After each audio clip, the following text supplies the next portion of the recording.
gente.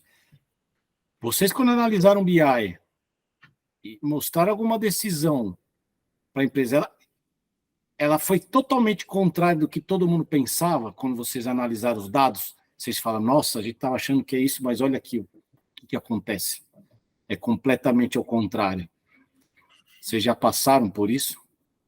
E se vocês passaram, como vocês passam essa comunicação para frente, porque ela é muito dolorosa, né? Vai lá, pode falar, mas...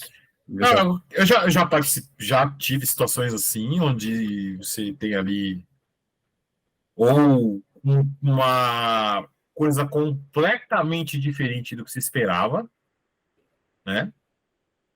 E também que não é exatamente a mesma coisa, mas um resultado péssimo do que tem ali, né? Do que você esperava, na verdade, às vezes não é nem inesperado, mas um resultado ruim que você precisa contar essa história. A minha visão é a seguinte: eu sei que não é prática comum, né, de se tratar dessa situação da maneira que eu vou descrever aqui. Mas eu acho que, por essência, o BI tem essa função mesmo, de trazer boas e más notícias, né? Então, assim, independente do resultado que está ali, se é uma coisa inesperada ou, pior, é um resultado ruim, há de ser dito. Afinal, é essa a função. É a função de consultoria, é a função de dizer se eu estou acertando ou não. Mas o que eu vejo, geralmente, é que as pessoas esperam que as análises, o BI em si, na verdade, dê respaldo às decisões que eles tomam. E isso, de maneira... Pense o seguinte, um gerente que pede um relatório de performance de uma campanha, ele espera que esses resultados sejam lindos e maravilhosos. E aí, quando você chega e descobre, né, por meios de BI, que não é exatamente isso que tem aqui, né, que na verdade pode ser até o oposto, a pessoa não aceita muito bem. E aí ela quer, fala assim, não, então vamos construir outros KPIs, vamos fazer outro. Ó, exclui da amostra aí o cara esse cara aqui é muito grande, tira ele daí. E vai fazendo uma limpeza até que esse número defenda o que o cara tem, que o cara precisa, né? Como argumento para isso lá. Esse eu acho que é um caminho completamente equivocado, mas eu vejo que acontece bastante. A gente tem isso que você falou é bem interessante, que acontece bastante, né? A gente tem e a gente tem um viés quando vai começar a análise, né? De tentar confirmar uma hipótese de negócio que às vezes um diretor ou um gerente tem, né? E às vezes contrariar essa hipótese é muito complicado, assim.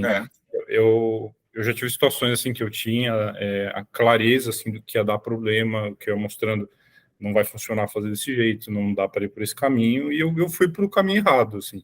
A decisão do negócio foi ir pelo caminho errado. Mas assim, acho que o meu papel é alertar, falar, olha, eu tenho aqui evidências de que não vai dar certo. Se você quiser ir por esse caminho, eu estou trazendo a minha visão sobre isso baseado em uma lógica numérica e eu não concordo. E aconteceu de já de eu estar errado, assim, de eu levar essa visão, e aí na minha análise eu não considerei alguma coisa que era muito qualitativa, que um cara mais comercial conseguiu enxergar e eu não consegui com o número.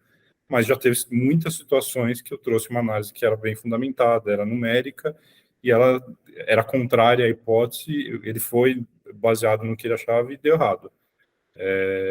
E faz parte, eu acho que é parte do trabalho. Eu só acho que o nosso papel é alertar nesse sentido e evitar levar um viés que confirme algo que possivelmente vai estar errado, que a gente sabe que está errado.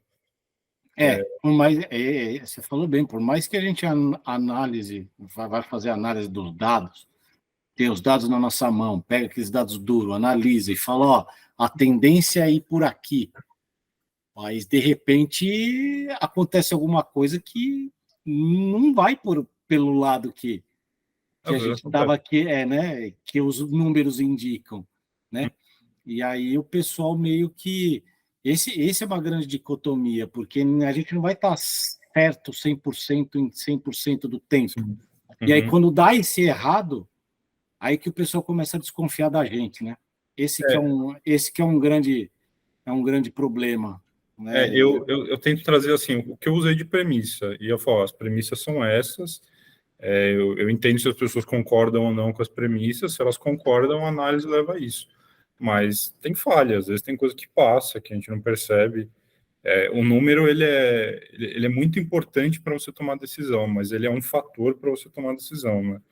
Ele não é tudo, né? Tem fatores políticos, às vezes, dentro das empresas que a gente não vê, que às vezes estão restritos a níveis mais altos, e acontece. Político e emocional, né? O que joga contra o número é sempre o emocional, né? É interessante porque, às vezes, existem níveis de informação do que você entende que está acontecendo dentro de uma empresa. Então, às vezes, eu levei análises que faziam muito sentido e elas eram sempre rejeitadas. Até eu levar uma coisa que, para mim, não fazia muito sentido, mas tinha algo por trás daquilo que eu não entendia. Então, algo que estava num nível acima, num nível de diretoria, acontece.